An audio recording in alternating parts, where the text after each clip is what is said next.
पर क्या डरा धमकाकर फिर से चुनाव जीतने की भी तैयारी हो रही है? एक सेकंड सुरेंद्र, आपने गंभीर आरोप लगाया है, तो दरअसल यहाँ सीनियरिटी की भी बात होने लगी थी, तो यहाँ पर राजनीतिक कद में सबसे सीनियर तो मलूक नागर हैं। एक मिनट सुरेंद्र, आ रहा हूं आपके पास।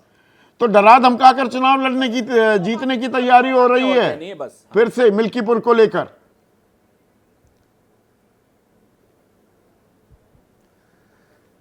देखिए संदीप जी, ये चौधरी चरण सिंह जी किसानों के देवता, किसानों के मसीहा, उनकी विचारधारा को लेकर मोदी जी पूरे देश में जैन जी को लेकर के आगे चल रहे हैं। उसका फायदा बाई इलेक्शन 9 विधानसभा के चुनाव हुए उसमें भी हुए, और अब मिल्कीपुर का जो चुनाव होगा उसे भी जो अपना एनडीए गठबंधन है भारी मात्रा में जीतेगा। जहां तक बात है, जब हारे हुए ये तो कहेंगे मीरापुर जीते थे, एक बात जैसे कुंदरकी जीते, ऐसे ही जीतेंगे।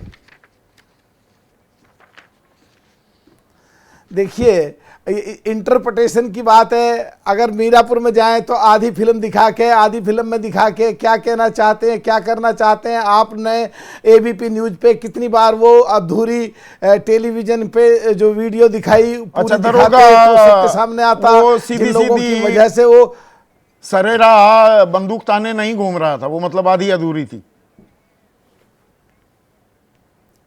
अधूरी ये थी कि पूरी ये थी कि उसमें लोग ऊपर पत्थर लेकर के चढ़े हुए थे, और जो लोग झगड़ा करने के लिए आ रहे थे फिर भी गोली नहीं चलाई गई थी, केवल वेपन हाथ में निकाला था। वो पूरी पिक्चर से साफ हो जाता है, अधूरी पिक्चर थी। अच्छा, एक चलिए ये मान लेता हूं, ये आप पहले भी कह चुके हैं। एक मिनट मलूक भाई, कुंदरकी का थोड़ा मैं समीकरण दर्शकों के सामने, और आप तो मुझसे बेहतर जानते हैं, आप तो राजनेता हैं खुद। कुंदरकी के टोटल वोटर्स हैं 3,80,000, इसमें 2,45,000 मुस्लिम मतदाता हैं, 64%। गलत तो नहीं है? जहां गलत हो बता दीजिएगा। और 2024 का ये जो उपचुनाव हुआ, इसमें बीजेपी को 1,70,371 वोट मिले। ठीक है, मिले, उसमें कोई दिक्कत नहीं। मोहम्मद रिजवान, हाजी रिजवान जो सपा का उम्मीदवार है, सिर्फ 25,580 वोट मिले, जिस विधानसभा क्षेत्र में 2,45,000 मुसलमान हैं। अब आप कहें हो सकता है, मैं भी मान लेता हूं, पर इसमें एक पर और लगा देता हूं। 2022 में जब मेन चुनाव हुए थे, उपचुनाव नहीं, तो जियाउर रहमान समाजवादी पार्टी का उम्मीदवार जीता, उसको मिले थे 1,25,792 वोट। 2 साल में इतना बदल गया। 1,25,000 वोट लेने वाली पार्टी 2,45,000 मुसलमानों की आबादी में 25,000 ही वोट ले पाई। देखिए संदीप जी, इस बात का भी मैं जवाब दूंगा, पर एक बात कहना चाह रहा हूं। हमारे कांग्रेस के जो प्रवक्ता हैं, व्यक्तिगत स्तर पे हमारे बहुत अच्छे दोस्त हैं राजपूत जी, आज अभी आपके टेलीविजन पे बैठ के कह रहे हैं जो इंडिया गठबंधन है। अरे इंडिया गठबंधन कहाँ है? तुम यहाँ तो आकर के अखिलेश जी तुम्हारी खिलाफत कर रहे हैं दिल्ली में। इंडिया गठबंधन पे भी आऊंगा, बैठ के इंडिया गठबंधन पे भी आऊंगा। पहले ये जवाब तो दे दीजिए कुंदरकी का। मतलब 1.25 लाख वोट पिछली बार मिले, अब सिर्फ 25,000, 2,45,000 जहां मुस्लिम आबादी है, उसमें 25,000 वोट मिलेंगे समाजवादी पार्टी। दोबारा दोहरा रहे हो, जवाब सुन लो। दोहरा रहे हो, जवाब सुन लो संदीप जी। देखिए, ये मैं मुरादाबाद मंडल की 2 विधानसभा मेरी लोकसभा में थी, और मैं भली भांति परिचित हूं, और मैं वहां तक पूरी तरह पूरा राजनीतिक समीकरणों को जानता हूं। वहां एमएलए एक ही एमएलए एक ही जाति का 7 बार, एक ही एमपी, पहले उनके दादा अब उनके पोते, वो 7 बार।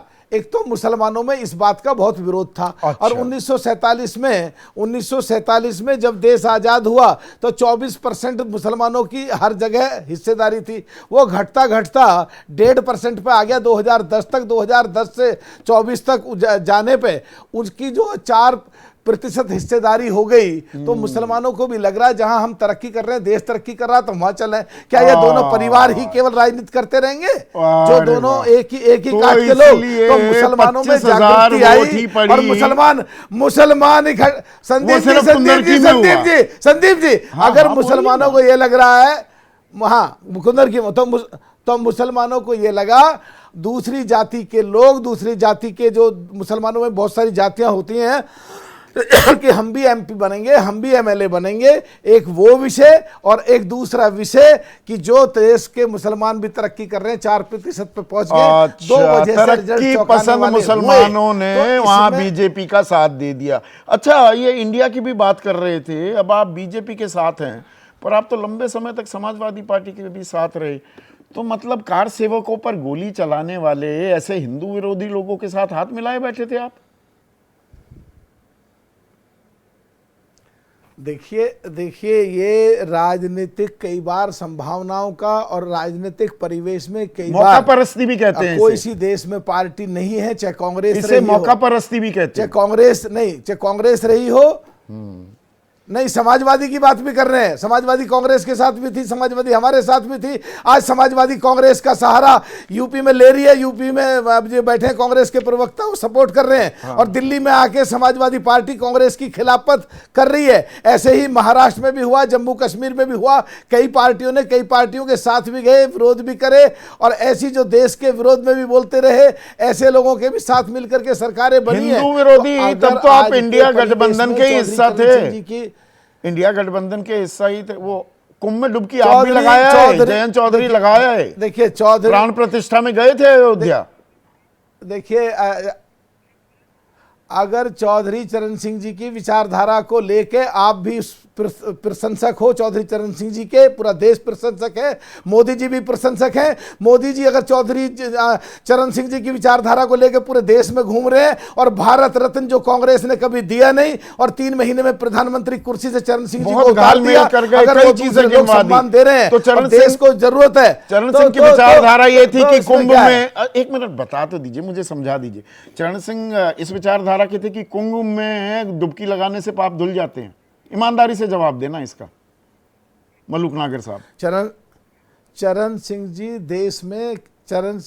देश में किसानों के, अब किसानों पर आ गए। देवता, कुंभ में किसानों को डुबकी तरक्की लगाने मिले, से हरियाली पाप को धुल तरक्की जाते मिले। हैं। क्या चरण सिंह, मैं बता चौधरी चरण सिंह ये मानते थे?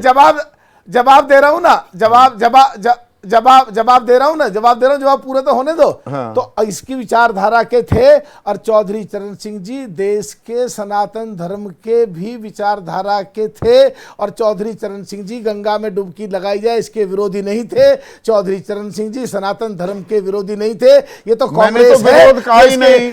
आप सवाल का जवाब नहीं दे रहे। बोलते हैं क्या वो ये कहते थे कि कुंभ में डुबकी लगाने से पाप धुल जाएंगे? ये कहीं है बयान चौधरी चरण सिंह का? मैं कह रहा हूं चौधरी चरण सिंह जी गंगा नहा करके डुबकी लगाई जाए इसके विरोध में कभी नहीं थे। चौधरी चरण सिंह मैंने ये तो खैर नहीं पूछा था।